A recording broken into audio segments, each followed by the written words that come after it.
hoy vamos a hablar del tema o el título de este sermón, es el llamado de Cristo a los pecadores. Y quiero empezar haciendo una pregunta o varias preguntas.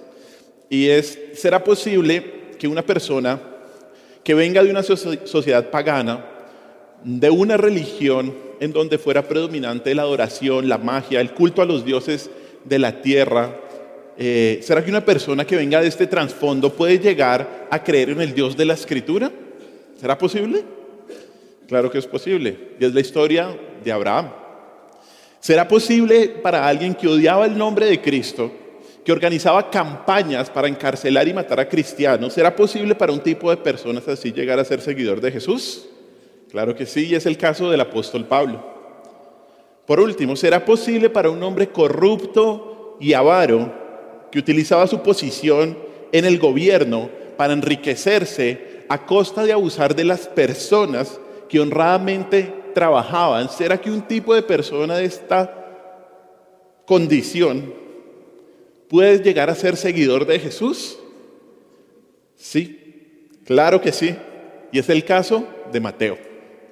Es el caso de Mateo, el apóstol y quien escribe el evangelio que lleva su nombre.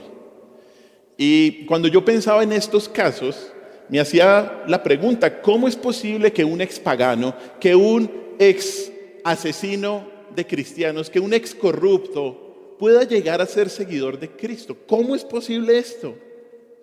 Y la única razón no es porque ellos se dieron cuenta de su maldad, no, sino solamente porque fueron llamados por Dios.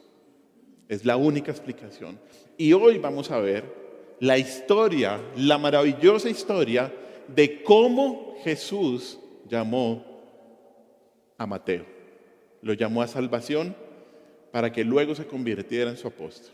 Así que vamos al texto de estudio, que es Mateo capítulo 9, y vamos a leer los versículos del 9 al 13. Mateo capítulo 9, versículos del 9 al 13. Dice así la palabra de Dios. Pasando Jesús de allí, vio a un hombre llamado Mateo, que estaba sentado al banco de los tributos públicos, y le dijo, sígueme. Y se levantó y le siguió. Y aconteció que estando él sentado a la mesa en la casa, he aquí que muchos publicanos y pecadores que habían venido se sentaron juntamente a la mesa con Jesús y sus discípulos. Y cuando vieron esto, los fariseos dijeron a los discípulos, ¿por qué come vuestro maestro con los publicanos y pecadores? Al oír esto, Jesús les dijo, los sanos no tienen necesidad de médico, sino los enfermos. Id pues y aprended lo que significa misericordia quiero y no sacrificio, porque no he venido a llamar a justos, sino a pecadores al arrepentimiento. Oremos. Señor, te damos gracias por tu palabra, gracias por que has sido misericordioso en darnos tu palabra y no dejarnos a nuestra voluntad ni a nuestra imaginación de lo que debemos hacer. Señor, gracias por este testimonio y este evangelio que hemos venido estudiando durante tanto tiempo, Señor. Y gracias porque hoy nos encontramos con una porción de la Escritura en donde el mismo autor muestra de manera transparente quién era y cómo tú lo llamaste. Señor, ayúdanos a entender tu palabra como quieres que la entendamos y no como nosotros nos imaginemos. Señor, ayúdanos a humillarnos delante de ella y sobre todo hoy a ver el glorioso llamado que tú has tenido para cada uno de nosotros. En tu nombre hemos orado, mi Señor Jesús. Amén. Como hemos estudiado, los capítulos 8 y 9 describen las obras poderosas que certifican a que Cristo es el Rey. Recordemos que el tema de Mateo, todo el tema de todo el Evangelio de Mateo es mostrar que Cristo es el Rey. Y capítulos 8 y 9 nos muestran las obras poderosas del Rey. Mateo ha organizado estos dos capítulos en 3 secciones divididos por 3 milagros cada uno, y cada porción de 3 milagros al final tiene una pequeña enseñanza sobre lo que implica ser un seguidor de Él, sobre lo que significa ser un discípulo de Cristo. La primera enseñanza se centró en las demandas radicales que hace el Señor de seguirlo. Eso lo vimos en Mateo capítulo 8, versículos del 18 al 22. Y esta enseñanza viene después de que el Señor sana a un leproso, sana a al siervo del centurión a distancia y sana a la suegra de Pedro, a esta mujer de fiebre. Y la segunda enseñanza que estudiaremos hoy viene después del Señor haber demostrado su poder al calmar la tormenta, al expulsar unos demonios, demonios de 2 endemoniados, y al sanar a un paralítico. Y en estos versículos se muestra la increíble preocupación del Señor de llamar a los pecadores a salvación, y el protagonista es nada menos que quien escribe el evangelio que hemos estado estudiando. Aquí está el testimonio de cómo Mateo es llamado por Jesús. Un hombre que seguramente nunca, pero nunca se imaginó que un día se iba a cruzar con el Señor, que lo seguiría, que se convertiría en uno de sus apóstoles, que escribiría un evangelio para la iglesia y que luego, según la tradición, moriría martirizado en Etiopía por una espada que lo traspasó por parte de un rey de ese lugar que se opuso a la labor evangelizadora que estaba haciendo el apóstol. Como Mateo, muchos de los que estamos aquí nunca pensamos estar aquí. Nunca. Nunca pensamos venir un domingo a las 10:30 a adorar a nuestro Señor Jesucristo y a escuchar su palabra. ¿Cómo fue eso posible? ¿Qué fue lo que pasó? ¿Será que somos demasiado buenos y nos dimos cuenta de que Cristo era el Salvador? Obviamente la respuesta es que todo creyente es creyente porque fue llamado por Dios. Todo creyente es creyente porque fue llamado por Dios. Por eso hoy vamos a estudiar 5 características del llamado de Jesús a salvación, para que entiendas que Dios es quien debe llevarse toda la gloria en tu conversión. 5 características del llamado de Jesús a salvación, para que entiendas que es Dios quien se debe llevar toda la gloria en tu salvación. 5 características. Y la primera característica del llamado de Cristo es la iniciativa al llamar. La iniciativa al llamar. Y eso está en el versículo 9. Miremos lo que dice el versículo 9, una vez más. Leámoslo. Dice: pasando Jesús de allí, vio a un hombre llamado Mateo, que estaba sentado al banco de los tributos públicos, y le dijo: sígueme. Y se levantó y le siguió. Aquí vemos la iniciativa del llamado. Esta sección comienza mencionando que el Señor estaba pasando, o más bien, como nos dimos cuenta en la sección anterior, saliendo de Cafarnaúm, la ciudad donde se encontraba, y cuando estaba saliendo vio a un hombre llamado Mateo sentado en el banco de los tributos públicos. Los publicanos, los recaudadores de impuestos, usualmente se sentaban a las afueras de la ciudad o en los puertos, ¿no?, a cobrar los impuestos. Y este relato también está en Marcos capítulo 2 y en Lucas capítulo 5. Y en estos 2 evangelios, Mateo es nombrado como Leví, hijo de Alfeo. Algunos han dicho y podrían pensar que son 2 personas diferentes, pero no solo los 2 relatos o los 3 relatos se refieren a una misma persona, sino que en aquella época era normal usar 2 nombres para referirse a una misma persona. Lo vemos en Simón Pedro o en Saulo y Pablo, ¿no? Y esto es indudablemente el caso con Mateo, con Leví. Al parecer Mateo es más que todo un segundo nombre, y algunos comentaristas piensan que es dado por Jesús mismo, y como Pedro, el nombre de Mateo era mucho más conocido entre el círculo de cristianos del primer siglo. Además, Mateo el nombre significa don de Dios, don de Dios. Un nombre particularmente apropiado para un publicano, para un recaudador de impuestos que fue escogido por pura gracia. El relato nos dice que el Señor vio a Mateo sentado en el banco de los tributos públicos, lo cual confirma que era recaudador de impuestos. Y debemos saber, y tal vez usted lo sepa, que los recaudadores en esa época eran parte de la organización a la que Roma se dio la responsabilidad de recoger los impuestos. Ellos debían recoger diferentes impuestos en todo el territorio de Israel.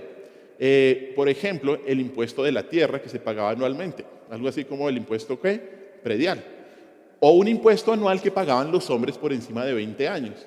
Pero también tenían que pagar diferentes tipos de impuestos indirectos, como por las ventas, los derechos de aduanos, los peajes y un montón de cosas más. Los publicanos, los recaudadores, eran los encargados oficiales de Roma de cobrar esos impuestos, y su paga venía de cobrar las comisiones o los excedentes de lo que le correspondía a Roma. Y también estos hombres eran muy famosos porque para incrementar sus ganancias, el Imperio Romano les autorizaba incrementar los impuestos que ellos cobraban e inventarse otros más. Por ejemplo, cuenta la historia que ellos también podían imponerle impuestos al burro de un viajero. Entonces tenía que pagar. Obviamente el burro no pagaba, quien pagaba, ¿quién era? El viajero. O cobraban impuestos por el muelle donde descargaban el pescado. O cobraban impuestos por cada pescado, por pequeño que fuera. No importa. Todo esto que hacía que los recaudadores tuvieran una fama bien ganada por ser hombres deshonestos, terriblemente deshonestos. Y debido a esto, ellos nunca calificaban como testigos en los juicios. En la época, de hecho, se comparaba encontrarse con un publicano como encontrarse con un oso cara a cara. Decían, rara vez alguien sale ileso de ese encuentro. Y era tal el desprecio por los publicanos que a los mendigos no se les permitía recibir limosna de ellos, de estos recaudadores, porque se asumía que el dinero que ellos tenían era robado. Así era Mateo. Así es quien está escribiendo este evangelio. Increíble. Así era Mateo. Alguien deshonesto, avaro, amante del dinero, que no le importaba robarle a otros y hacerlos pobres para él hacerse rico. Así era Mateo. Y por eso era tan despreciado este tipo de personas por los de su misma nación. Pero mire lo increíble que le dice el Señor. Aún sabiendo Cristo todo esto de este hombre, ¿qué es lo que le dice? Sígueme. Sígueme. Sígueme. Mire, y esto yo creo que fue impactante, sobre todo para los otros discípulos que habían decidido seguir a Jesús previamente. Capítulo 4, versículo 18 y versículo 21, nos habla que Juan, Pedro, Andrés y Jacobo siguieron al Señor Jesús. Y ellos ahí eran pescadores. Y seguramente fue muy impactante para ellos. ¿Sabe por qué? Porque Mateo era un publicano, ¿dónde? En Cafarnaúm, en Galilea, donde ellos pescaban. Y seguramente Mateo les había robado a ellos más de una vez. Ellos eran pescadores de Galilea y Mateo cobraba los impuestos allí, en esa ciudad, en Cafarnaúm. Y una vez más hago la pregunta, ¿por qué el Señor le dice a un hombre tan deshonesto y tan pecador que lo siguiera? ¿Por qué? ¿Cuál es la razón? La razón es que no solo el Señor no hace acepción de personas en la salvación, sino que principalmente es que Mateo no hubiera podido ir al Señor por sus propios méritos o por su propia iniciativa. No hubiera podido ir. Él era un hombre sumido en el pecado. Y por eso el primer paso para que Mateo fuera un discípulo de Cristo no lo dio él, sino ¿quién? El Señor. Fue el Señor quien lo vio. Fue el Señor quien le dijo, sígueme. Él no hubiera podido hacer absolutamente nada. Mis queridos hermanos, qué enseñanza tan preciosa para todos nosotros que a veces nos creemos tan buenos. Y es que así como el Señor tomó la iniciativa con Mateo, el Señor toma la iniciativa con todos aquellos que llama a que sean sus discípulos. Él solo toma la iniciativa. La manera como fue llamado Mateo es un perfecto ejemplo de cómo siempre que una persona llega al Evangelio, a la salvación, es porque quien llama es Dios y no el hombre. Quien da el primer paso es Dios y no el hombre. Quien toma la iniciativa es Dios y no el hombre. Quien está perdido no es Dios, es el hombre. El hombre, por sus propios esfuerzos, por su propia inteligencia, no llega a la conclusión de que debe buscar a Dios. No. El hombre está perdido, no sabe que está perdido y no hace nada por dejar de estar perdido. ¿Y sabe por qué? ¿Por qué no hace nada por dejar de estar perdido? Porque la razón es que el hombre está espiritualmente muerto. Mire lo que dice Efesios capítulo 2, versículos del 1 al 5. Efesios capítulo 2, versículos del 1 al 5.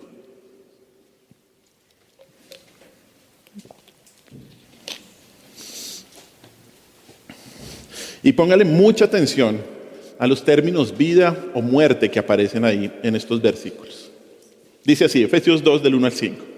Y Él os dio vida a vosotros cuando estabais muertos en vuestros delitos y pecados, en los cuales anduvisteis en otro tiempo, siguiendo la corriente de este mundo, conforme al príncipe de la potestad del aire, el espíritu que ahora opera en los hijos de desobediencia.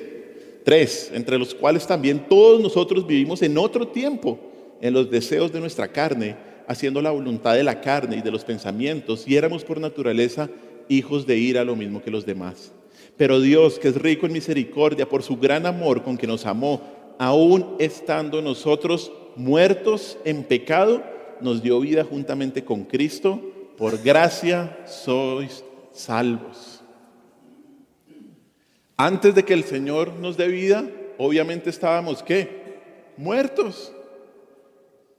¿Y puede un muerto sentir algo? No. ¿Puede un muerto responder a los impulsos de Dios? No, porque está muerto. Necesita resurrección. El hombre no es que esté enfermo. Bueno, el hombre no es que esté enfermo y debe tomar la medicina que Dios le ofrece para sanarse. El hombre está muerto en pecado, no enfermo. No tiene inclinación a seguir a Jesús, a menos que Dios le dé vida. Ahí dice, versículo 5, ¿nos dio qué? Vida. Nos dio vida. Solamente podemos responder a los impulsos de Dios si Él primero nos da vida. Y por eso Dios es el único que puede tomar la iniciativa al resucitar nuestras almas muertas. Dios siempre, queridos hermanos, toma el primer paso. El primer paso para llamar a salvación a los hombres. Siempre. La redención es totalmente la iniciativa del Señor. El que da el primer paso, el que toma la iniciativa es Dios, no ha sido usted. Usted nunca pudo llegar aquí si Dios no lo atrae. Nunca. Es Dios. ¿Y sabe por qué? Porque esto, y bíblicamente, le da más gloria a Dios. El pecador no tiene ni un poquito, ni un 0.00000 menos 1%, aunque estoy diciendo una incongruencia, 0.1% de labor en la salvación. Así como Mateo, todos estábamos muertos. Y hoy estamos aquí. Gloria a Dios. Solo la gloria a nuestro Señor.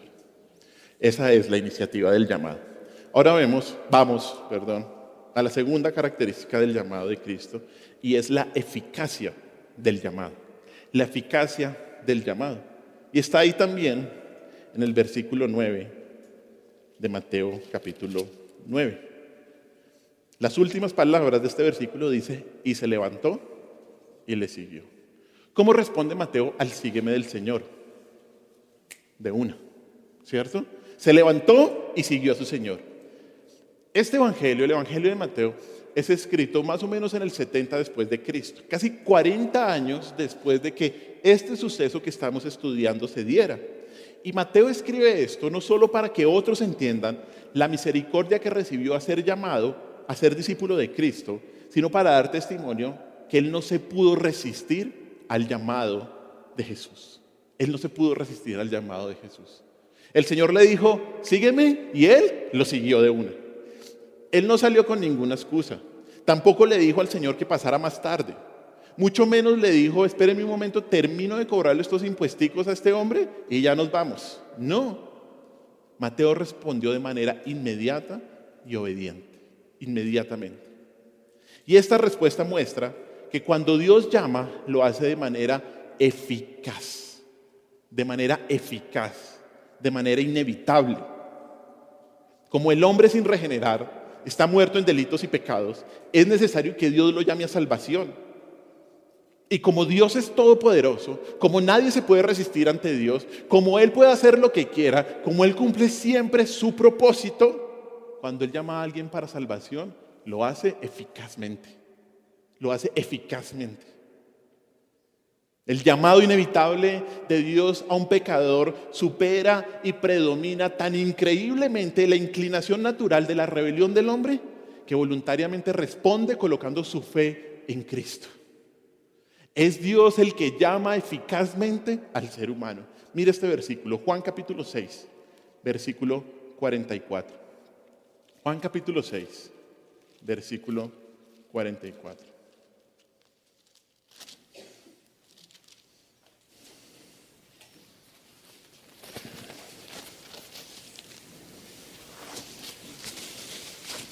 Dice así la palabra, Juan 6, 44. Ninguno puede venir a mí si el Padre que me envió no le trajere, y yo le resucitaré en el día postrero. ¿Quiénes van al Señor? ¿Quiénes van a Cristo? Los que Dios Padre trae a Cristo. ¿Alguien se puede resistir a Dios Padre? No. Es como un padre que realmente tiene autoridad en su casa, le dice a su hijo, nos vamos y nos vamos ya. Ahí salen corriendo, ¿no? ¿Quién se puede resistir a Dios Padre? ¿Un simple ser humano, pecador, insignificante, como usted y como yo? No podemos. Es un llamado eficaz. Nadie puede ir a Cristo si el Padre no lo lleva. Este es un llamado además que no solo es eficaz para cambiar nuestro corazón, sino que es eficaz porque nos mantiene desde que nacemos de nuevo hasta que nos encontremos con gloria en Él. Mire lo que dice Romanos capítulo 8, versículos del 28 al 30.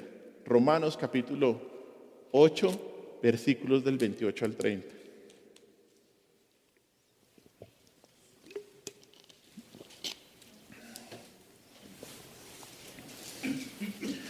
Romanos 8, 28 al 30. Dice así: y sabemos que a los que aman a Dios, todas las cosas les ayudan a bien.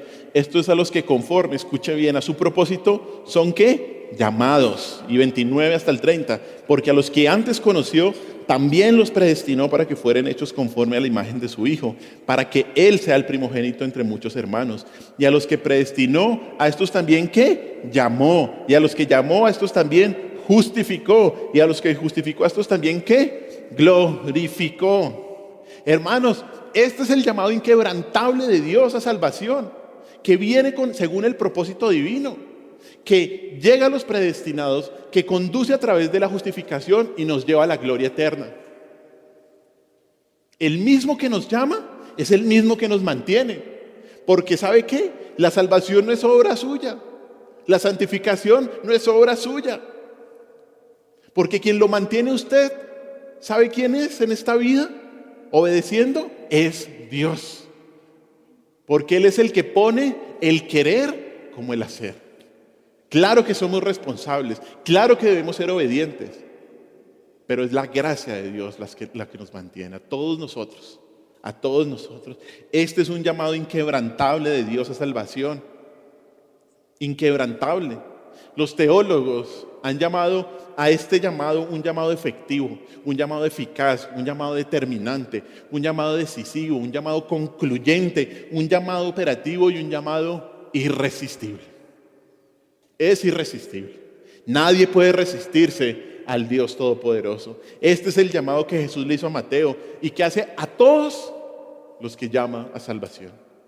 Es Dios utilizando su gracia irresistible para despertar el alma muerta del ser humano y así responder al Evangelio. Cuando Dios llama, lo hace eficazmente. No hay un llamado que se pueda resistir a la gracia irresistible de Dios que cambia el corazón. Y la pregunta es, ¿cómo saber si ha sido llamado por Dios? Vamos al tercer punto, que es la respuesta al llamado. Mire lo que dice, vamos a versículo 9, una vez más, versículo 9 y versículo 10. Dice así, leámoslo una vez más los dos versículos de nuevo. Pasando Jesús de allí, vio a un hombre llamado Mateo que estaba sentado al banco de los tributos públicos y le dijo, sígueme. Y se levantó y le siguió. y aconteció que estando él sentado en la mesa en la casa, he aquí que muchos publicanos y pecadores que habían venido se sentaron juntamente a la mesa con Jesús y sus discípulos. La tercera característica del llamado de Cristo es la respuesta al llamado. ¿Cómo debe responder alguien que es llamado? ¿O cómo responde? ¿Cómo responde alguien que ha sido llamado?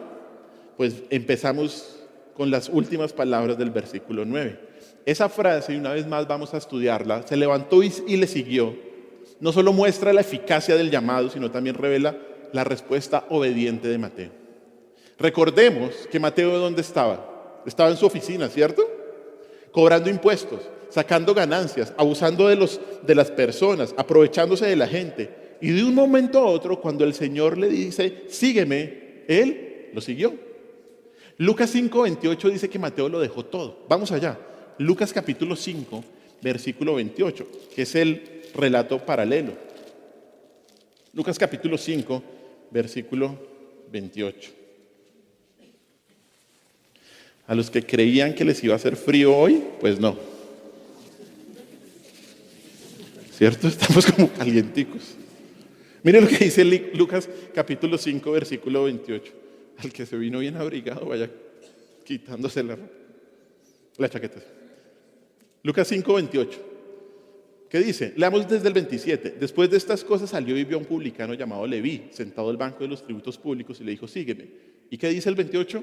Y dejándolo todo, se levantó y lo siguió. Por lo que hasta ahora hemos estudiado, podemos concluir que Mateo era muy rico, tenía mucho dinero. Y probablemente dejó mucho más que cualquiera de los otros discípulos del Señor. Porque cuando usted lee el relato de los evangelios, usted que se da cuenta que en muchas ocasiones algunos discípulos del Señor Jesús que eran pescadores, ¿qué hicieron? Volver a pescar. Todavía tenían sus barquitas, ¿cierto? En muchos momentos. Pero en cambio, un recaudador de impuestos, un publicano que había renunciado, difícilmente podía volver a su antigua profesión. Porque su puesto era dado por Roma a otra persona y no faltaban candidatos para ese puesto. Cuando Mateo se alejó de su oficina, que era un banco, y de ahí viene la palabra bancos para hoy en día, cuando Mateo se alejó de su puesto, desairó a Roma y a una vida de potencial, de una riqueza muy grande, potencialmente de gran riqueza. Dejó atrás una fortuna material para encontrarse con una riqueza espiritual. Una riqueza espiritual, una fortuna espiritual. Mateo inmediatamente se levantó y siguió. Entendió que no había comparación en dejar atrás lo que este mundo temporal ofrece por los tesoros eternos en Cristo, por la herencia, como dice Pedro capítulo 1, incorruptible, inmarcesible, incontaminada en los cielos que le espera al creyente. Una herencia gloriosa. Cuando Mateo se levantó para seguir a Jesús, estaba abandonando su estilo de vida antigua. Y en una palabra, ¿sabe qué estaba mostrando? Arrepentimiento. Arrepentimiento. Mateo ahí con solamente ese acto se arrepintió al pecado y a su fe y siguió con su fe en Cristo. Hermanos, el llamado del Señor siempre viene acompañado por un llamado al arrepentimiento, por una respuesta de arrepentimiento a quien se le llama. La respuesta al llamado del Señor es una vida cambiada, que ya no busca la satisfacción de sus deseos pecaminosos, sino que busca vivir en obediencia al Señor. Mire lo que dice Primera de Tesalonicenses capítulo 1, versículo 9. Primera de Tesalonicenses capítulo 1, versículo 9. Y aquí nos muestra Pablo en un versículo cómo los tesalonicenses cambiaron su estilo de vida. Dice ahí Primera de Tesalonicenses 1:9, porque ellos mismos, de hecho otras personas daban testimonio de esta iglesia, ellos mismos cuentan de nosotros la manera en que nos recibisteis y cómo os convertisteis de los ídolos a Dios para servir al Dios vivo y verdadero. ¿Qué hicieron estos hermanos en Tesalónica? Ellos se convirtieron de los ídolos a Dios.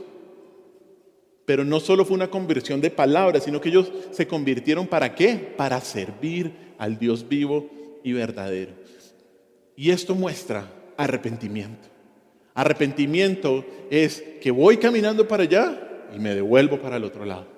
Cambia mi vida, cambia mi mentalidad, cambia mi manera de ver las cosas. ¿Cómo sabes si has sido llamado por el Señor eficazmente? Si te has arrepentido de tus pecados. Si tu vida ha cambiado. Si ahora no buscas satisfacer tu voluntad, sino la de Dios. Cuando una persona es verdaderamente llamada, sus viejos hábitos, normas y prácticas ya no le atraen. Y aunque puede luchar con ellos, anhela dejarlos atrás. Es una persona que dice, ¿por qué sigo haciendo lo mismo? Pero como me decía uno de los que se bautizó la semana pasada, pastor, es que ahora todo es pecado. Pues sí, todo lo que hacías era pecado. Pero se da cuenta de eso. Y dice, ¿por qué yo empecé a pensar de manera diferente? Bueno, porque fuiste llamado. Si te has arrepentido y tu vida ha cambiado y ahora no buscas satisfacer tu voluntad, sino la de Dios, has sido llamado por Dios. Y esto, hermanos, como siempre lo hemos dicho, no es vivir una vida perfecta, que no peque, pero sí es que tu vida no practique el pecado. Y que tu motivación sea agradar más a Dios que a los hombres. Bueno, que tu vida no practique el pecado, que luches, que cuando falles vayas corriendo a confesar tu pecado al Señor, que lo vayas dejando cada vez más progresivamente. Una persona que es llamada se arrepiente de su pecado y lucha con su pecado. Y esa es una de las características de una persona que está vivo, que ahora siente el peso de su pecado. Antes no podía porque el muerto no podía sentir nada. Bueno, esa es la primera respuesta. Pero hay una segunda respuesta. Hay una segunda respuesta que nos muestra el versículo 10. Una segunda respuesta al llamado inevitable. Y esta segunda respuesta no solamente muestra el arrepentimiento, sino también se trata de contarles a otros del Salvador. ¿Qué hizo Mateo en el versículo 10? Dice, y aconteció que estando él sentado a la mesa en la casa, he aquí que muchos publicanos y pecadores que habían venido se sentaron juntamente a la mesa con Jesús y sus discípulos. Aquí el versículo 10 cambia de escena y ahora están en la casa de Mateo porque según Lucas capítulo 5, hizo un gran banquete en su casa para recibir a Jesús. Y Mateo no invita a la élite local, obviamente, porque ellos lo rechazaban, sino que invita a otros publicanos como él y también a otros pecadores como él. Ya vimos quiénes eran los publicanos, pero los pecadores, o la referencia de la palabra pecadores en esa época, es para describir a personas que no tenían ningún respeto por la ley o por las tradiciones judías, y que por lo tanto eran considerados viles, miserables y sin valor por la élite religiosa.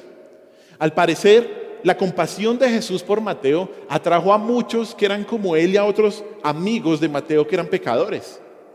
Pero aquí debemos decir algo importante, hermanos. Debemos decir que el Señor está con este tipo, que al Señor estar con este tipo de hombres no estaba probando el pecado de ellos. Bueno, no nos equivoquemos, ni veamos esto, escúcheme bien, como una licencia para estar con personas incrédulas en lugares o en prácticas que promuevan el pecado. No nos equivoquemos. Bueno, como que conocí hace muchos años un ministerio que dice que iba a los bares a evangelizar. Interesante. No nos equivoquemos. Bueno, no. Mateo quería contarles a todos que el Señor lo había salvado y mostrarles que no iba a volver a su estilo de vida de pecado. Bueno, mucho cuidado con pensar que tenemos licencia para estar en lugares en donde podamos ser tentados a pecar, con personas que nos puedan llevar a la tentación. Mucho cuidado, hermanos, mucho cuidado. Mateo planeó esta comida de celebración, ¿para qué? Para introducir a Jesús a sus amigos. Mateo seguramente llamó de alguna manera a todos y les dijo, oigan, lo espero en mi casa, vamos a comer. Tal vez todos pensaban, uy, habrá francachela y habrá comilona, como decimos aquí en Colombia. Pero de pronto se dieron cuenta que ahí estaba Jesús y sus discípulos. Y claro, cuando alguien sabe que hay alguien predominante, como que se recata, ¿no? Dice, uy, no. ¿Y por qué planeó Mateo esto? Porque quería compartir el precioso evangelio de Cristo. Quería introducir a Jesús a sus amigos. Quería explicarles que ahora ya no iba a volver a trabajar en ese banco de los tributos públicos. Y por eso el Señor asistió. Mateo estaba tan lleno de profundo gozo interior que inmediatamente organizó una comida para presentar al Señor. Su deseo era que sus amigos y conocidos conocieran el precioso evangelio de Cristo, el precioso evangelio que los iba a salvar, que no los iba a condenar. O sea, Mateo quería mostrarle a sus amigos que había algo mucho más importante que las riquezas, que la satisfacción en la vida no se trata de acumular, de los logros y de muchas cosas otras más, sino que solo se trata de estar en paz con Dios. Eso quería Mateo. Y eso nos muestra, hermanos, que una respuesta de alguien que ha sido llamado es que les cuenta a otros que ha encontrado al Salvador de su alma, que ha encontrado la perla de gran precio, que ha vendido todo por seguir al único que merece ser seguido. Y como Mateo, cada uno de ustedes tiene una esfera de influencia y para muchos en esa esfera puede ser el único contacto significativo con el Salvador. ¿Has hecho algo para poder presentarle a Jesús a tus amigos? ¿Pero algo realmente intencional? ¿Has hecho algo? ¿Has hecho algo como Mateo? Hay un dicho muy mal interpretado de Agustín, tal vez usted lo ha escuchado. Le dice, predica todo el tiempo y si puedes, habla. ¿Lo ha escuchado? Muy bien. Bueno, en primer lugar, están mal interpretando a Agustín. Porque cuando uno ve y lee la biografía de Agustín, este era un hombre que compartía el evangelio, que predicaba a Cristo. Pero este dicho además está mal visto de esa manera, porque nos hace pensar que no debemos hablar, sino mostrar a Cristo. Y déjeme decirle que son las dos cosas las que usted tiene que hacer. Las dos cosas son las que usted tiene que hacer. Me acuerdo la historia, y con algunos lo hemos comentado, que cuenta el que fue misionero, director de la organización Hard Cry, Paul Washer. Seguramente usted lo ha oído hablar o ha escuchado alguna de sus prédicas. Y él cuenta que una vez su agencia misionera y uno de sus misioneros fue a reemplazar a otro misionero que llevaba muchos años en un lugar. Y que cuando llegaron allá, a esta ciudad, probablemente en Perú, cuando llegaron a este lugar, todos hablaban maravillas de este hombre, del misionero que se iba. Todos decían que era una excelente persona, que era muy amable, que cuando lo llamaban ayudaba a las personas, que les había ayudado a aprender inglés, que a otros que había colaborado para construir la escuela, el centro médico. Mejor dicho, el tipo buenísimo. Pero ninguna persona le dijo que le había hablado de Cristo. Ninguna. Este no es un misionero.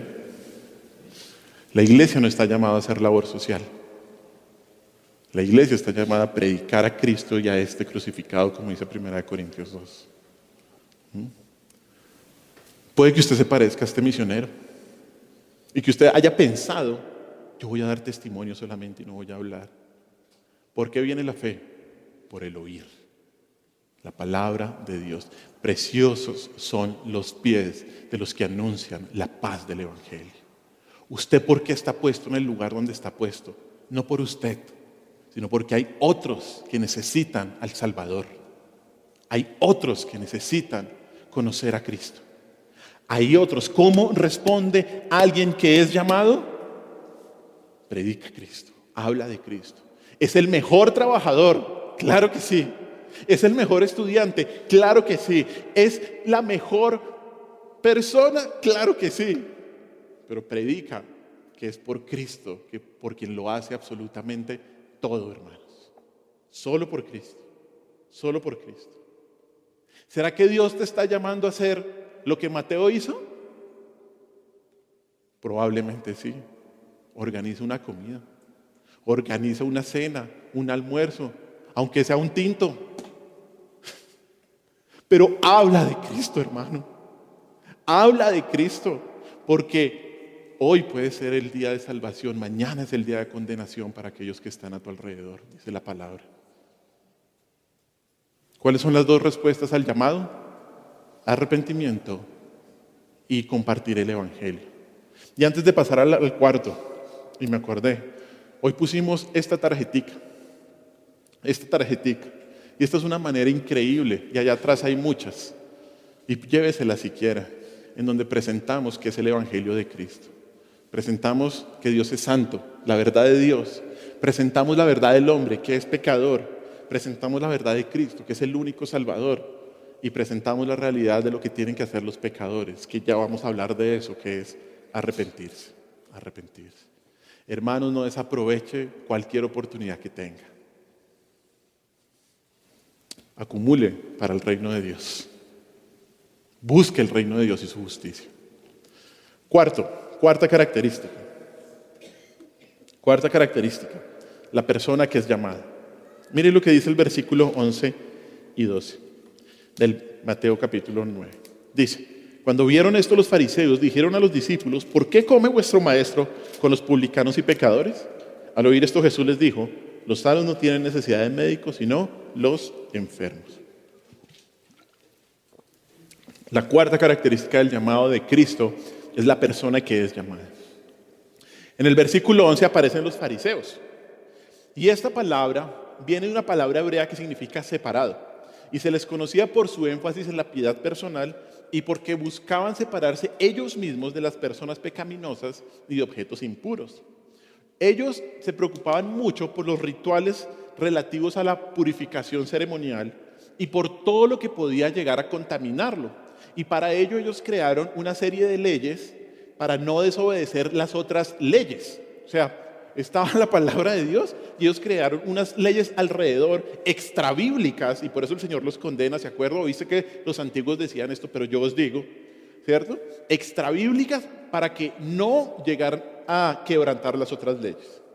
Por eso, cuando se dieron cuenta de lo que estaba pasando en la casa de Mateo, preguntaron: ¿por qué come vuestro maestro con publicanos y pecadores? En el primer siglo, las comidas eran ocasiones sociales muy importantes, muy importantes. Sentarse a comer con alguien significaba un vínculo de unidad y de comunión con la otra persona. Perdón.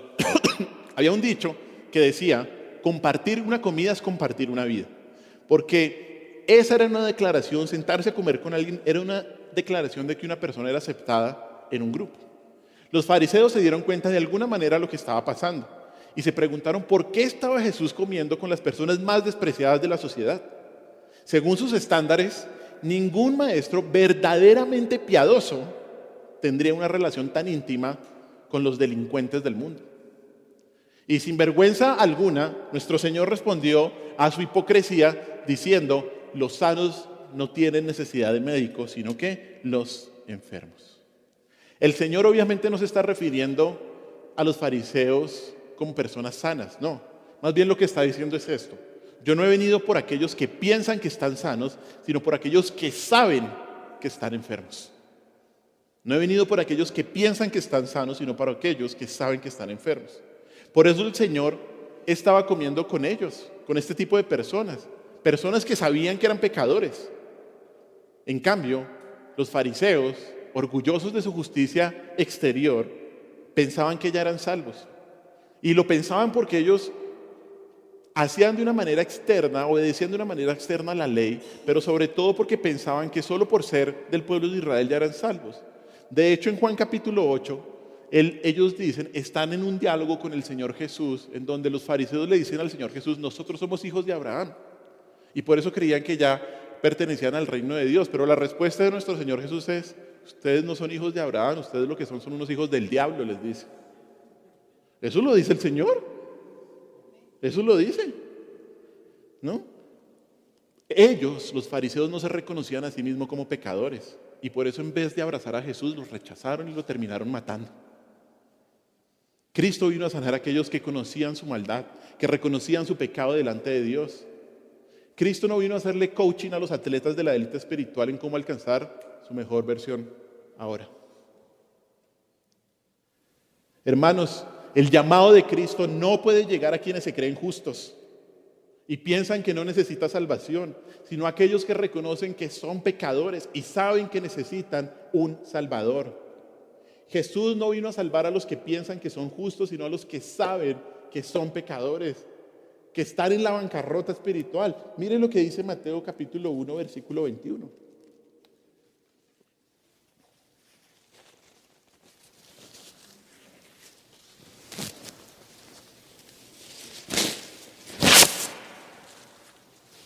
Mateo 1, 21.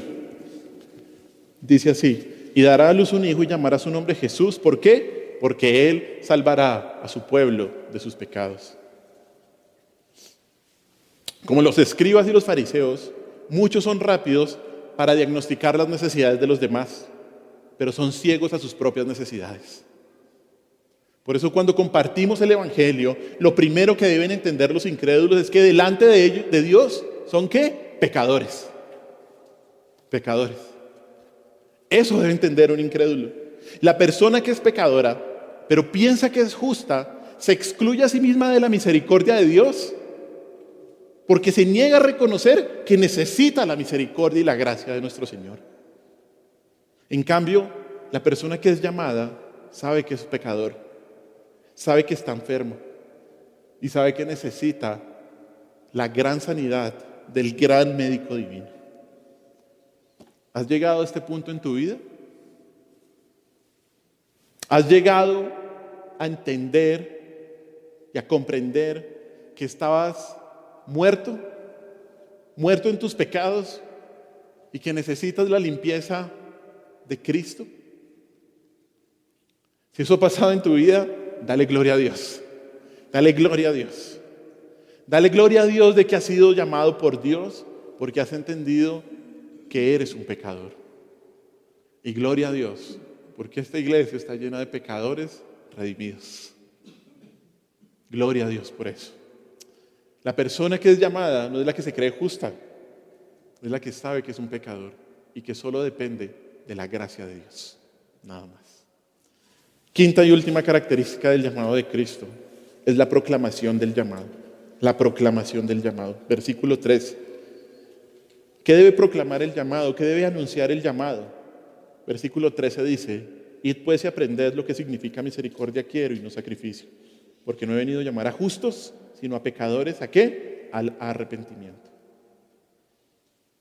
La proclamación del llamado. En este versículo, el Señor les da la segunda respuesta de por qué estaban comiendo con los publicanos y con los pecadores a los fariseos. Y Él comienza diciéndoles a estos hombres, a esta élite religiosa: id pues y aprended. Fácilmente sabemos qué es esto, ¿no? Id pues y aprender. Pero esto era una expresión rabínica de esa época que le decían los maestros judíos a sus estudiantes: vaya mi hijo y estudie. Vaya y aprenda. Vaya. Y esto debió parecer una ofensa a los fariseos. Ellos que se enorgullecían de conocer la palabra de Dios, ellos que conocían o pretendían conocer la palabra de Dios, se encuentran con este dicho del Señor: id pues y aprended. Id pues y aprended. Y si ellos hubieran entendido esto, su asombro al ver a Jesús comer con publicanos y pecadores se debía no a que Jesús estuviera haciendo algo malo, sino a que ellos estaban malinterpretando la Escritura. Y lo que debían aprender ellos es lo que dice a continuación, que es: misericordia quiero y no sacrificio. Este versículo lo toma nuestro Señor Jesús de Oseas, y vaya conmigo allá al Antiguo Testamento, Oseas capítulo 6, versículo 6. Oseas capítulo 6, versículo 6. Dice Oseas 6, 6. Porque misericordia quiero y no sacrificio, y conocimiento de Dios más que holocaustos. Tanto para Oseas como para los fariseos, la exhortación no es parar los actos de sacrificio. Ellos todavía estaban en el antiguo pacto y debían hacer esos sacrificios. Pero tanto en Oseas como en Mateo, lo que se afirma o lo que está afirmando el profeta y el Señor Jesús ahí en Mateo es que Él desea misericordia y no solamente sacrificios. No solamente sacrificios.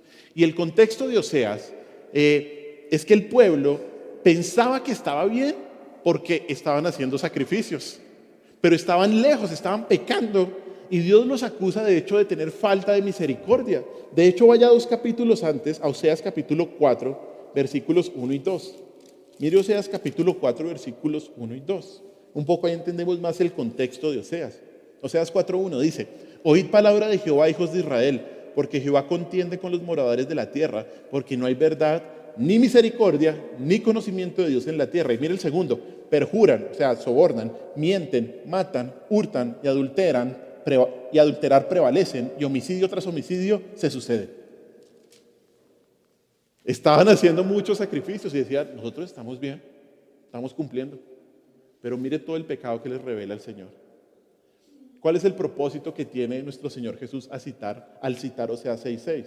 Los fariseos sabían de qué estaba hablando el Señor.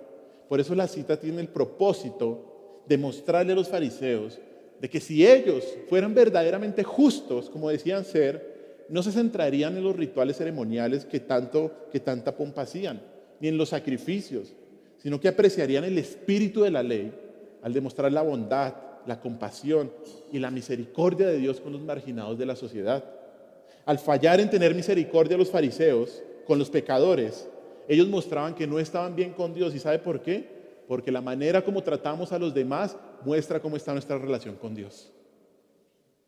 La manera como tratamos a los demás muestra nuestra relación con Dios. ¿Se acuerda lo que estudiamos hace 15 días? ¿Se acuerda lo que nos predicó Javier? ¿Qué era? Amamos. Que nos conozcan porque nos amamos. Que alguien sabe que es un hijo de Dios porque ama a sus hermanos. ¿Y qué era lo que estaban haciendo los fariseos? Lo totalmente opuesto. No tenían misericordia, no tenían amor, no tenían gracia. Ellos, al no tener misericordia con los pecadores, mostraban que no estaban bien con Dios. A los fariseos se les olvidó que la misericordia es la manera como Dios trata al ser humano. La misericordia es la manera como Dios trata al ser humano. Y por eso el Señor enfatiza su punto y concluye diciendo en el versículo 13: porque no he venido a llamar a justos, sino a pecadores. ¿Al qué? Al arrepentimiento. El Señor no estaba afirmando la justicia de los fariseos, lo sabemos.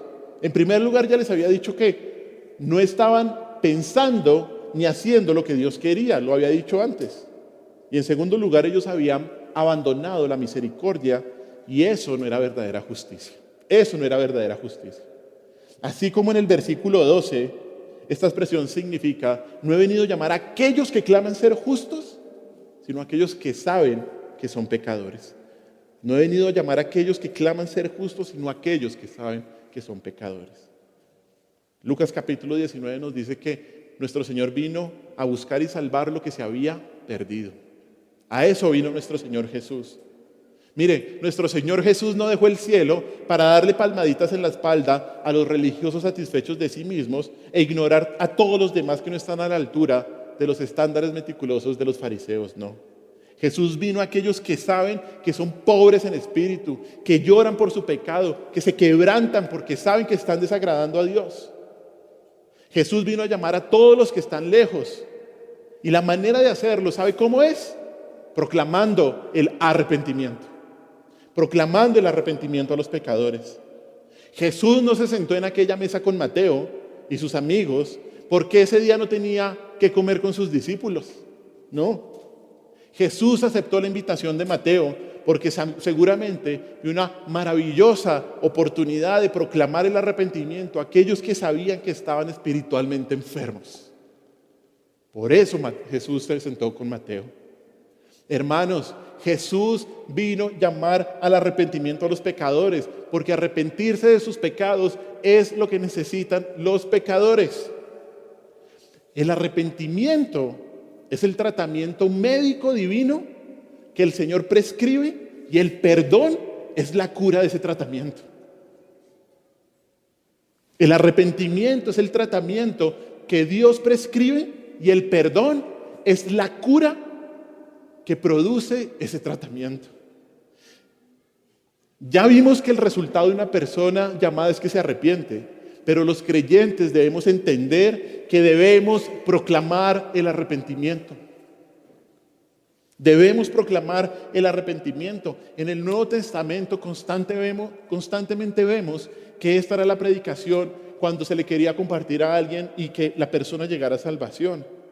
Mire lo que dice Mateo, capítulo 4, versículos 17. Mateo capítulo 4, versículo 17. Dice así. Y es lo primero que hace el Señor Jesús, como inicia su ministerio. Desde entonces comenzó Jesús a predicar y a decir ¿qué?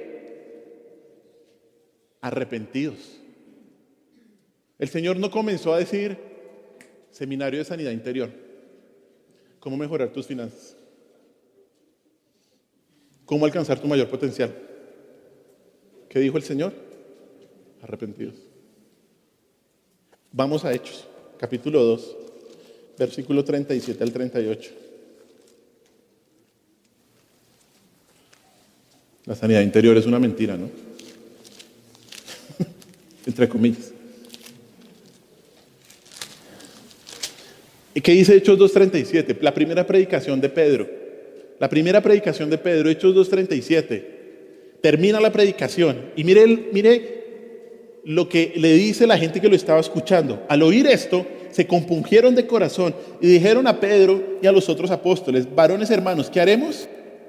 ¿Y qué dijo Pedro? Pedro les dijo: arrepentidos y bautícese cada uno de vosotros en el nombre de Jesucristo para perdón de los pecados y recibiréis el don del Espíritu Santo.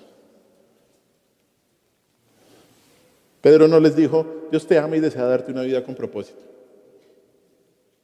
¿Se lo dijo o no se lo dijo? No. Como dice esta iglesia famosa, descubre el campeón que hay en ti. ¿Qué les dijo? Usted es un pecador. Usted es un muerto. Usted es un pobre en espíritu. Necesitas arrepentirte. Mire Hechos capítulo 3, versículo 19. Una vez más. Una vez más, Hechos 3, 19. Así que arrepentidos y convertidos para que sean borrados vuestros pecados, para que vengan de la presencia del Señor tiempos ¿de qué? De refrigerio. De refrigerio. Hermanos, debes proclamar el arrepentimiento a los incrédulos. Debes, como Jesús, llamar a los pecadores al arrepentimiento. No puedes pensar que tu familia, amigos, conocidos van a ser salvos si no entienden de qué deben ser salvos. Cristo no vino a salvar a las personas de la tristeza. Cristo no vino a salvar a las personas de la pobreza, de la baja autoestima, de la depresión, de la enfermedad o de cualquier otra necesidad terrenal. No. Cristo vino a salvar a los seres humanos de sus pecados que los condenaban al infierno, y el único tratamiento para esa enfermedad mortal es que las personas se arrepientan de sus pecados y puedan ser curados por el perdón de Dios. Tú tienes el tratamiento en tus manos. Lo tienes en tus manos. Lo tienes en tu boca. El llamado de Cristo a salvación viene con la proclamación del arrepentimiento. Esa es la proclamación del arrepentimiento, hermanos. Esa es la proclamación del llamado que debemos hacer todos los creyentes. ¿Cómo Dios llama a salvación? Él toma la iniciativa, lo hace de manera eficaz. La respuesta es una vida transformada, y el compartir a otros de Cristo es para los pecadores, no para los que se creen justos, y su proclamación es el arrepentimiento. Este es el maravilloso llamado de Dios. ¿Quién se lleva la gloria? Dios. ¿Quién es humillado? El hombre. Este pechito tan orgulloso. Gloria a Dios que somos llamados y que por gracia estamos aquí en este lugar estudiando su palabra. Gloria a Dios. Que salgamos de aquí y realmente entendamos el privilegio de haber sido llamados por Cristo, que estábamos muertos en delitos y pecados y que un día el Señor nos resucitó, y que debemos vivir una vida de arrepentimiento, buscando honrar a Dios y compartiendo el Evangelio, proclamando el arrepentimiento a diestra y a siniestra, como le decía Pablo a Timoteo. Predica todo el tiempo, predica todo el tiempo. Bueno, oremos. Señor, te damos gracias por este día. Gracias por tu amor y tu misericordia. Gracias por tu palabra, Señor, que nos ha enseñado, nos ha exhortado, Dios. Y como siempre, Señor, al escuchar tu palabra, vamos humillados, pero confiados de que tú oyes nuestra oración. Humillados porque tal vez muchas veces nos hemos enorgullecido de que somos hijos tuyos. Y nos damos cuenta de que no tenemos nada que enorgullecernos, Señor. Que fue pura gracia y misericordia la que obraste en nuestro corazón para seguirte. Humillados, Señor. Humillados porque muchas veces no te damos gloria con nuestra vida. Humillados porque muchas veces nos callamos de compartir tu precioso evangelio que nos ha dado salvación. Humillados porque pensamos que tú estás para servirnos a nosotros y no nosotros para servirte a ti y vivir una vida proclamando el arrepentimiento. Gracias, Señor, porque viste a salvarnos y a sanarnos de la muerte, Señor, de la enfermedad del pecado que producía muerte en nosotros. Señor, te alabamos y te bendecimos y te damos gracias, Señor. La gloria hacia ti y la honra hacia ti. En tu nombre hemos orado, mi Señor Jesús. Amén.